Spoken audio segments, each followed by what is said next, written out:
요즘 우리가 코로나 시대, 어려운 시대를 지금 1년 넘도록 계속 지나가고 있습니다. 그런데 요즘 들어서 뉴스를 보면 부러운 나라들이 하나 둘씩 생겨집니다. 특히 이스라엘 같은 경우는 백신 접종이 60% 이상을 넘었다고 하죠. 그래서 마스크를 벗는 실험에 들어갔다. 이런 뉴스들이 들려옵니다. 그 얘기를 들으면 우리나라는 아직 멀었는데 부럽기까지 하죠. 거기는 이제 경제들이 다시 돌아갈 수 있다. 뭐 이런 이제 전망들을 내놓으니까요. 그런데 작년 초 우리나라에 한번 되돌려 보시기 바랍니다.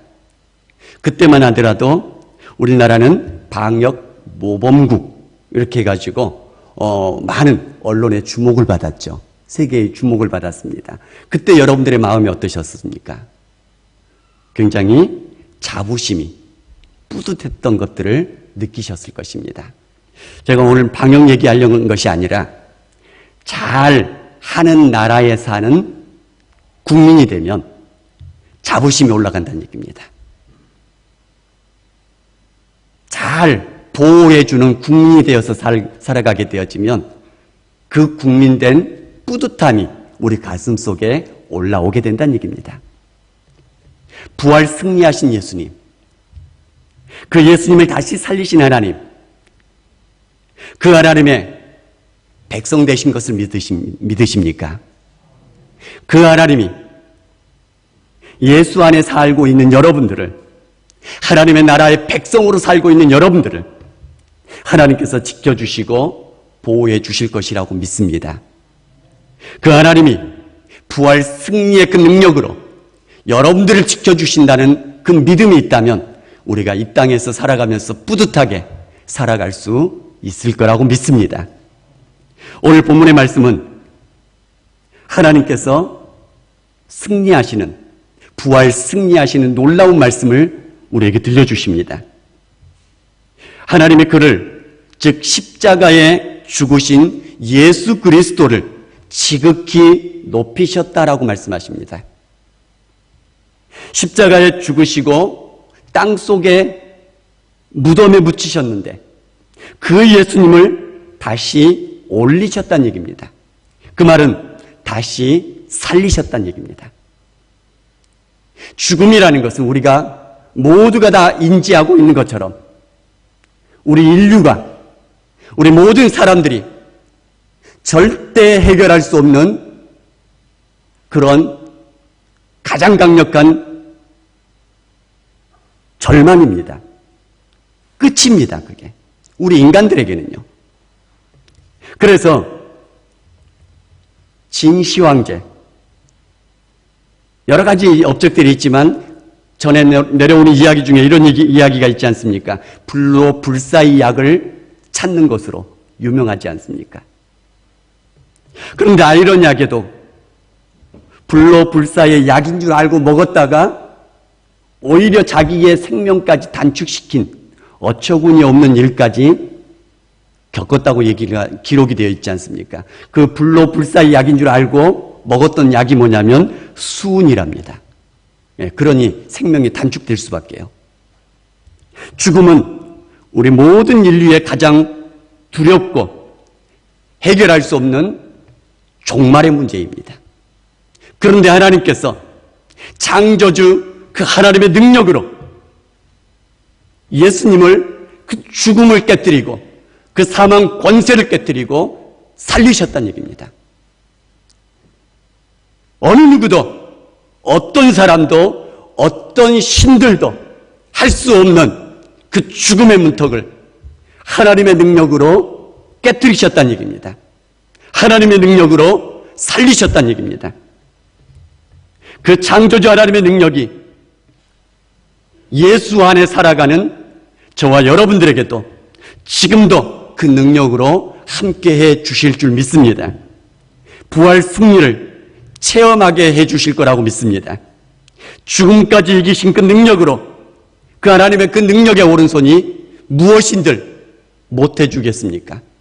우리 하나님이 기뻐하시는 일이라면, 우리 하나님께서 원하시기만 하시는 일이라면 얼마든지 하실 수 있을 거라고 믿습니다. 그 예수 그리스도 그 이름 안에서 살아갈 수 있는 저와 여러분 될 수 있기를 바랍니다.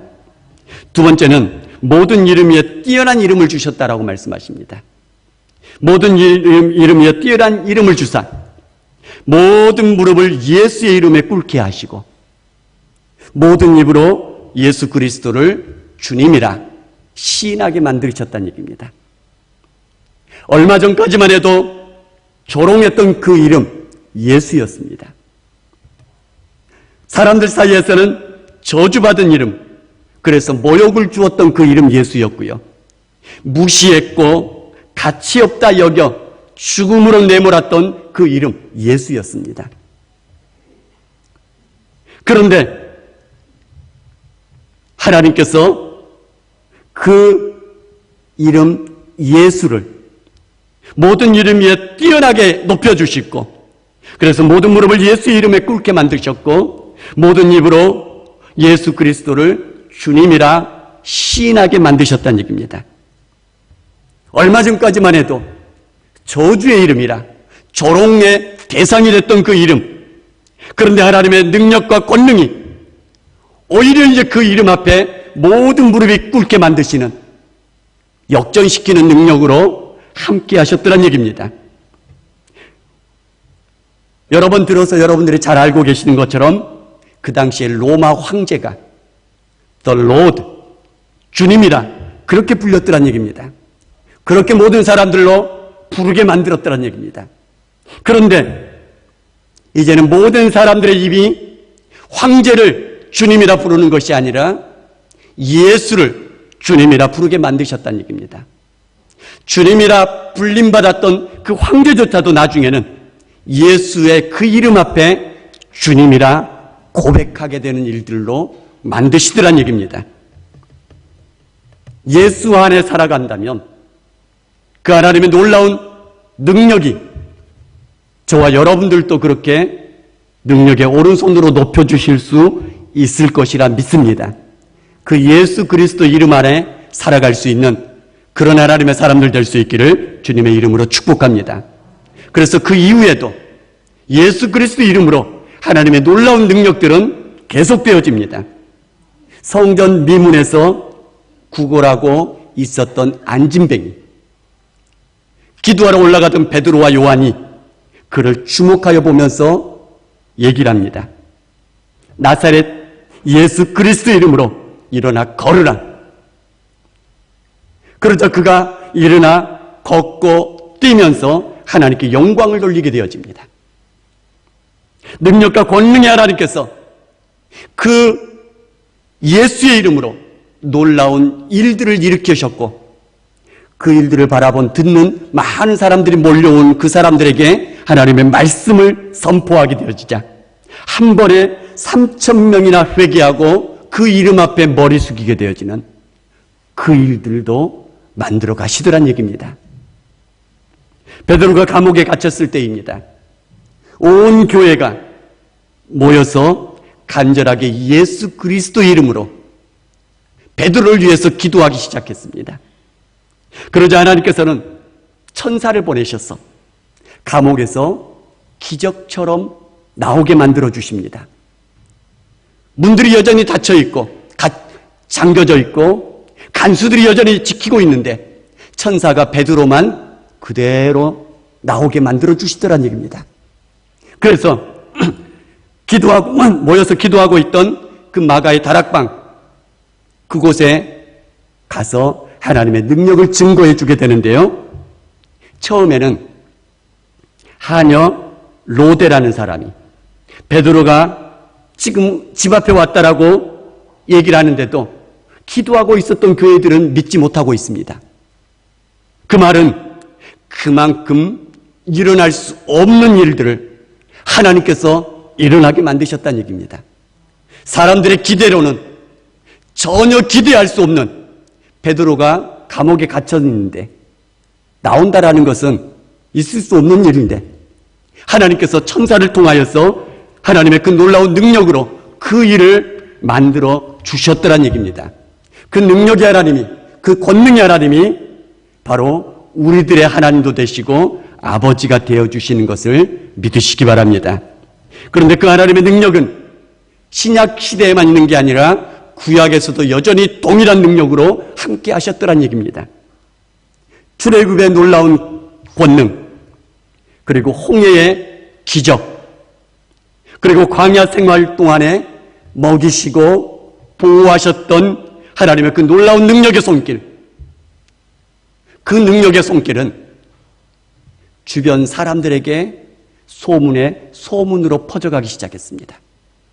그래서 나중에 여리고에 정탐꾼들이 들어갔을 때에 기생 라합의 입을 통해서 여리고성 사람들의 마음이 어떠한지를 드러내게 만드셨는데, 뭐라고 얘기를 하냐면 여리고성 사람들이 하나님께서 이스라엘 백성들에게 해주신 그 모든 일들을 다 듣고는 간담이 서늘하게 녹았다라고 얘기를 합니다. 그리고 또 알고 있는 것이 뭐냐면은 그 하나님이 그들의 땅도, 그 가나안 땅도 빼앗아서 이스라엘 백성들에게 주실 것을 알고 있다라고 고백하게 만듭니다. 그 능력의 하나님은, 그 권세의 하나님은 성경시대뿐만 아니라 성경시대를 벗어난 때에도 여전히 능력으로 역사하시더란 얘기입니다. 당시 로마 제국 황제들, 강력한 힘과 군사력으로 지배했던 그 제국이었습니다. 교회와 그리스도인들에게는 무시무시한 핍박과 박해를 가했던 나라였습니다. 아무런 힘도 저항도 없이 죽어가던 교회들이었습니다. 그런데 그 능력의 하나님께서는 예수 그리스도 안에 여전히 믿음으로 견뎌내고 있는 교회와 성도들을 강력했던 로마 제국은 역사에서 사라지게 만들어버리시고, 그리고 연약해 보였던 기독교는 그곳에서 이렇게 멀리 떨어져 있는 이곳에까지 세계를 점령하며 퍼져가게 만들어 주셨더란 얘기입니다. 그 하나님의 동일하신 능력은 바로 예수 안에 믿음으로 살아가는 여러분들에게도 동일한 능력의 손길로 붙들어 주실 줄 믿습니다. 그 하나님의 부활의 승리가 늘 여러분 가운데 체험될 수 있기를 주님의 이름으로 축복합니다. 그런데 하나님께서는 부활의 능력의 승리만 이루어내시는 것이 아니라 실패까지도 사용하시더란 얘기입니다.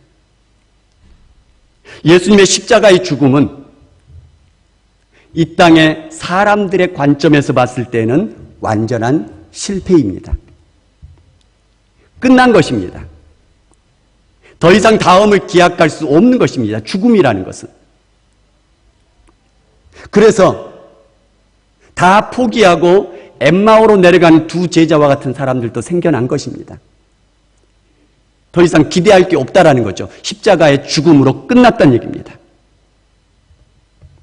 그러나 하나님은 그 실패까지 오히려 사용하셔서 승리의 밑거름으로 활용하시더란 얘기입니다. 예수 그리스도의 십자가의 죽음이 있었기 때문에 모든 죄값을 치르게 되었고요. 예수 그리스도의 십자가의 죽음이 있었기 때문에 부활의 승리가 있게 되었다는 얘기입니다. 그 하나님의 놀라운 역전시키는 능력은 성경시대에서도 여전히 그렇게 역사하고 계셨습니다. 사도 바울이 3차 선교 여행을 마치고 이방 교회들에서 구제 헌금을 모아준 걸 가지고 예루살렘 교회에 전달하기 위해서 예루살렘에 올라왔습니다.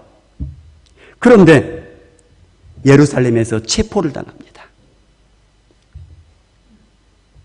그리고는 가이사랴 감옥에 이송되어지고 그곳에서 2년여 동안 갇혀져 있게 되어집니다.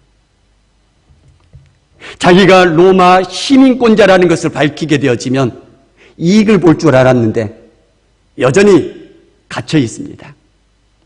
그리고 나중에는 로마 감옥에까지 압송이 되어버립니다. 바울의 오랜 꿈과 비전은 땅끝까지, 서머나까지 가서 복음 전하는 것이었습니다. 이런 관점에서 봤을 때는 바울은 실패한 것입니다.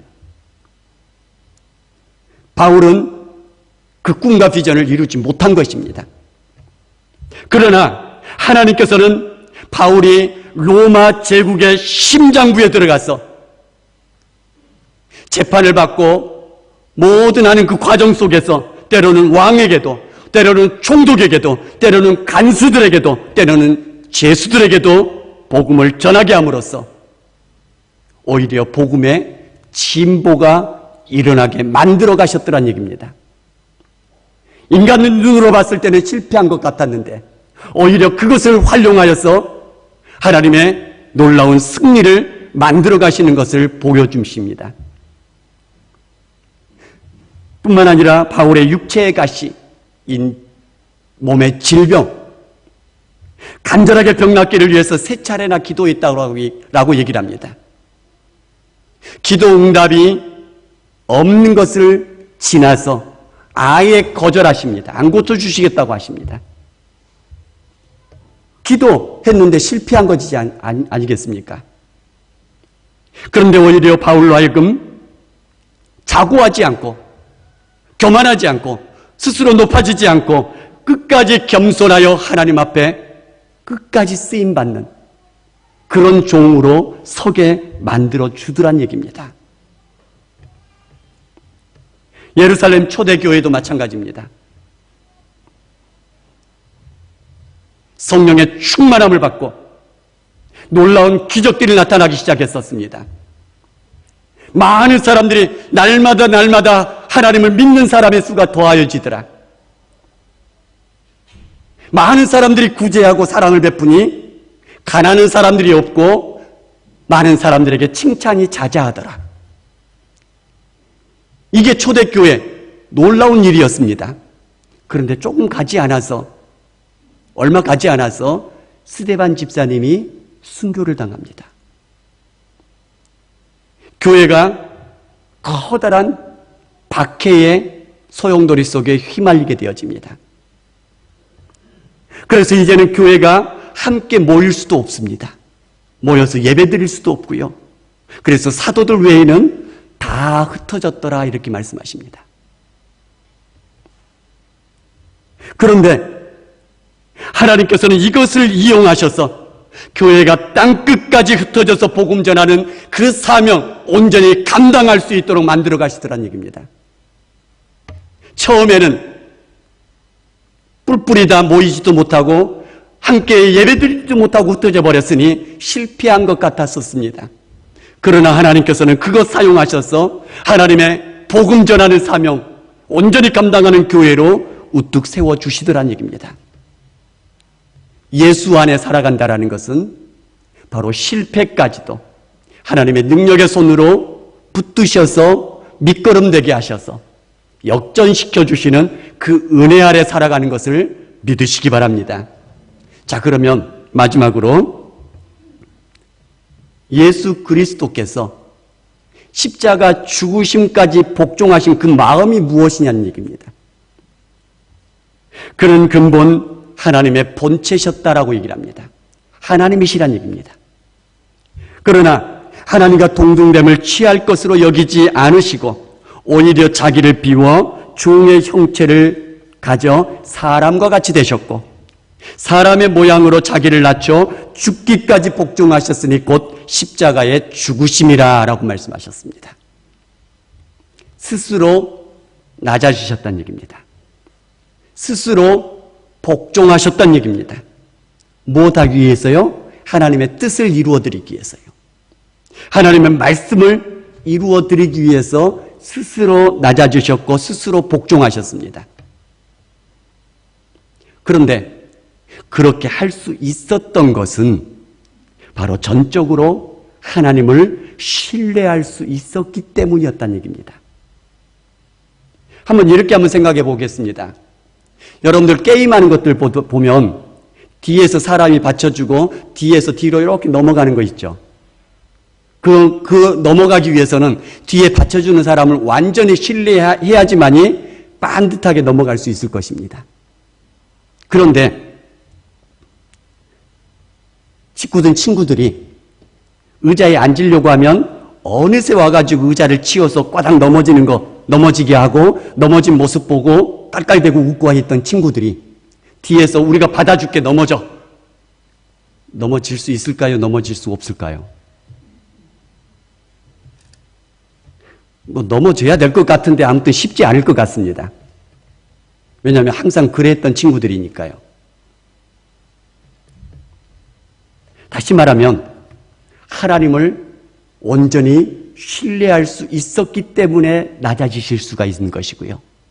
하나님을 온전히 신뢰할 수 있었기 때문에 죽기까지 복종할 수 있는 것입니다. 무엇을 신뢰하느냐? 하나님의 능력과 권능의 그 승리, 얼마든지 하실 수 있다라는 그것을 믿는 것입니다. 하나님은 심지어 실패까지도 사용하셔서 역전시킬 수 있으시다라는 것을 믿는 그 신뢰의 마음에서 가능하다는 얘기입니다. 하나님의 능력과 선하심을 믿고 의지하는 그 마음이 있기 때문에 끝까지 낮아지고 복종할 수 있다는 얘기입니다. 믿었기 때문에 자발적으로 겸손하고 순종할 수 있고 낮아질 수 있다는 얘기입니다. 이것은 다니엘과 세 친구들의 그리 아니하실지라도 그 믿음과 똑같은 믿음입니다. 느부갓네살 왕이 자기의 금신상을 세워놓고 모든 사람들로 거기에 절하라고 명령합니다. 그렇지 않으면 맹렬히 타는 풀무불에 던져 넣을 것이라 선포했습니다. 그때 다니엘의 세 친구들이 고백하는 것이 이 똑같은 두 가지의 신앙이었습니다. 다니엘서 3장 17절 18절에 왕이여 우리가 섬기는 하나님이 계시다면 우리를 맹렬히 타는 풀무불 가운데서 능히 건져내시겠고 왕의 손에서도 건져내실 것입니다. 능히 하실 수 있습니다. 이건 믿는 것이고요. 두 번째는 그렇게 하지 아니하실지라도 그리 아니하실지라도 왕이여 우리가 왕의 신들을 섬기지도 아니하고 왕이 세우신 금신상에게 절하지도 아니할 줄을 아옵소서. 그리 아니하실지라도 이 신앙인 것입니다. 하나님은 능력의 하나님이십니다. 하나님은 여전히 하나님 되십니다. 하나님은 나의 아버지가 되어주신 하나님이십니다. 그분을 철저히 믿고 의지하며 신뢰하는 믿음인 것입니다. 심지어는 실패까지도 주님께서는 사용하셔서 승리의 밑거름으로 삼아가실 거라는 것을 믿기 때문에 낮아질 수 있는 것이고 순종할 수 있는 것이고 복종할 수 있는 것이라는 얘기입니다. 바울도 그래서 이렇게 고백합니다. 로마서 14장 8절에 우리가 살아도 주를 위하여 살고 죽어도 주를 위하여 죽나니 그러므로 사나 죽으나 우리가 주의 것이로다. 모두 이 신앙 고백을 하며 예수 안에 살아갈 수 있는 그런 하나님의 사람들 될 수 있기를 주님의 이름으로 축복합니다. 말씀을 요약합니다. 예수 안에 산다라는 것은 예수 그리스도의 마음을 품고 살아가는 것입니다. 예수 그리스도의 마음은 하나님께서는 얼마든지 능력의 손을 펴실 수 있다는 것을 믿는 마음이옵니다. 두 번째는 하나님께서는 심지어 실패까지도 사용하셔서 모든 일들을 선하게 이루어 가신다라는 믿음입니다. 철저하게 그 하나님을 신뢰하는 믿음으로 말씀 붙들며 살아갈 수 있기를 바랍니다. 내일 일은 어떻게 이루어질지 잘 모릅니다. 지금 우리가 당하고 있는 여러 가지 어려움이 우리를 주눅들게 만들 수도 있을 것입니다. 그러나 그 모든 문제들보다도 그 모든 어려움보다도 더 크신 하나님, 더 능력이 많으신 하나님, 여전히 하나님 되신 그 하나님을 믿고 신뢰하는 마음으로 예수 그리스도의 그 마음을 품으면서 오늘도 여전히 믿음으로 견뎌내시고 믿음으로 살아내실 수 있는 그런 하나님의 사람들 될 수 있기를 주님의 이름으로 축복합니다.